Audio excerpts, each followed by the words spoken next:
नमस्कार, वर्षाच kitchen and ब्लॉगमध्ये आपलं स्वागत आहे. आज आपण काय पाहणार आहोत? वरईचा डोसा, एकादशी स्पेशल. तर वरईचा डोसा कसा करायचा ते मी सांगते तुम्हाला. त्यापूर्वी तुम्ही माझ्या चॅनलला सबस्क्राईब करा, लाईक करा, कमेंट करा. एक सबस्क्राईब करायला विसरू नका मात्र. चला तर आपण पाहूया. तर तुम्ही एका वाटीचं मी सांगते, 1 वाटी वरई रात्री भिजत घाला आणि सकाळी ते मिक्सरमधनं वाटून घेतल्यानंतर त्यामध्ये थोडंसं जिरं घाला आणि ते पीठ फसफसलं पाहिजे असं काही नाही आहे. तुम्ही 2-3 तासापूर्वी वरई भिजवली आणि लगेच वाटले आणि लगेच डोसा तव्यावर केली ना, तरी डोसे 2-3 तास आधी भिजवली तरी पटकन होतात.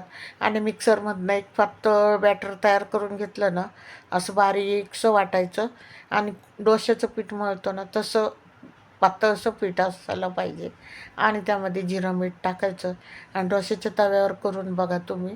आणि असा डोसा होतो ना, इतका सुंदर कुरकुरीत पण होतो आणि खूप छान लागतो. चवीला तर अगदी खूप छान. तर हे डोसे आपण टाकल्या टाकल्या लगेच उलटले जातात.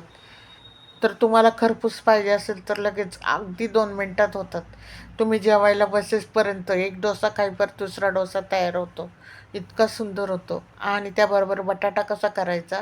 आपण बटाटा उकडून घ्यायचा, त्याच्या फोडी करायच्या, तेल टाकायचं, जिरं टाकायचं आणि बटाट्याच्या फोडी टाकायच्या. तर तुम्ही थोडंसं किंचित लाल तिखट टाकायचं. मिरची जरी टाकणार असलं तरी लाल तिखट याच्यासाठी टाकायचं की आपण हळद नाही टाकत ना, त्याला रंग येण्यासाठी थोडंसं लाल तिखट बेडगीचं असेल तर टाका. आणि जिरं आणि थोडंसं कोथिंबीर पेरा त्याच्यावर. झाली बटाट्याची भाजी आपली. आणि अशी बटाट्याची भाजी आणि डोसा इतका सुंदर पद्धतीने होतो ना. डोसा तर एकदम छानच होतो, कुरकुरीत एकदम.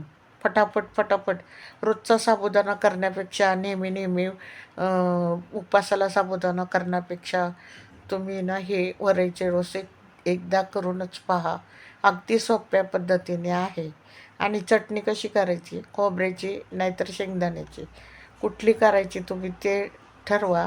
तर काय करायचं, खोबरं असतं ना ओलं किंवा वाळलेलं खोबरं. जर तुमच्याकडे ओलं खोबरं नसेल तर वाळलेलं खोबरं घ्यायचं. रात्री किंवा 2-3 तास पाण्यात भिजवलेलं पाहिजे, किंवा नसलं तरी चालतं. बारीक किसून घ्यायचं. त्यामध्ये थोडं जिरं टाकायचं, मिरची टाकायची हिरवी, आणि ते तुम्ही मिक्सरमध्ये वाटून घ्यायचं. त्यामध्ये जास्त काही टाकायचं नाही. थोडंसं एक बुटक चिंचाचं टाकायचं, दही टाकायचं थोडं, ते तुमच्या आवडीनुसार. थोडंसं दही, चिंच असं टाकलं ना तर टेस्ट खूप लागते. साऊथ इंडियनसारखी चटणी होते. आणि ते मिक्सरमधनं फिरून घ्यायचं आणि पॅनमध्ये थोडंसं तेल टाकून त्याच्यामध्ये लाल मिरची बेडगीचं एक टाकायची आणि त्याच्यामध्ये फोडणी ती ओतायची जिरे टाकून.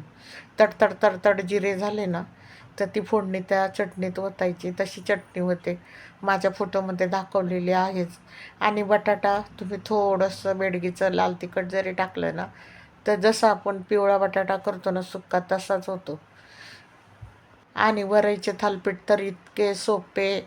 तुम्ही 2-3 तास वरई भिजून एकदम मेनचट वाटून घेतले ना मिक्सरवर, आणि थोडंसं बॅटर पातळ करायचं, त्यात मीठ आणि जिरं टाकायचं आणि पटकन डोसा तव्यावर करा. 2 मिनटात, 2 मिनटं बी लागत नाही, लगेच उलटतात ते. आणि कडक करायचे असेल तर कडक पण करू शकता तुम्ही. आता मी बटाट्याच्या भाजीची इतकी सोपी रेसिपी सांगितली. चटणीची पण सोपी रेसिपी आहे.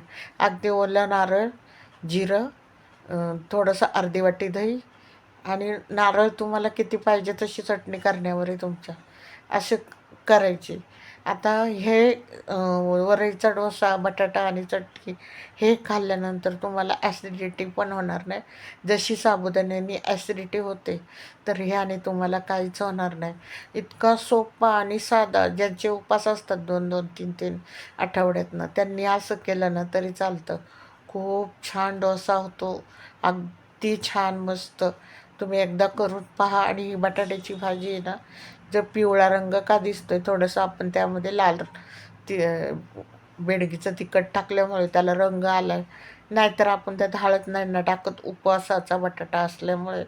थोडं मिरचीची फोडणी दिली की त्यामध्ये थोडंसं लाल तिखट टाकायचं, नुसतं जिरं टाकायचं, मीठ टाकायचं, परतून परतून घ्यायचं. झालं. तुम्ही ही जी तुम्हाला डिश दाखवली ना, ती करून पहा आषाढी एकादशीच्या दिवशी. असलं भन्नाट लागते ना की तुम्ही बोटं चाटत राहाल इतकं. आणि ह्याच्याने तुम्हाला ॲसिडिटी वगैरे काहीच होणार नाही. तर अशीच डिश तुम्ही करून पहा घरच्या घरी. अगदी हॉटेलमधनं किंवा कोणाकडनं तरी करून घ्यायचं असं काही नाही आहे, इतकं सोपं आहे. ते करून पहा तुम्ही. आणि असेच नवीन नवीन व्हिडिओ मी घेऊन येत जाईल तुमच्यासाठी. आणि चॅनलला माझ्या सबस्क्राईब करा, लाईक करा, कमेंट करा. धन्यवाद.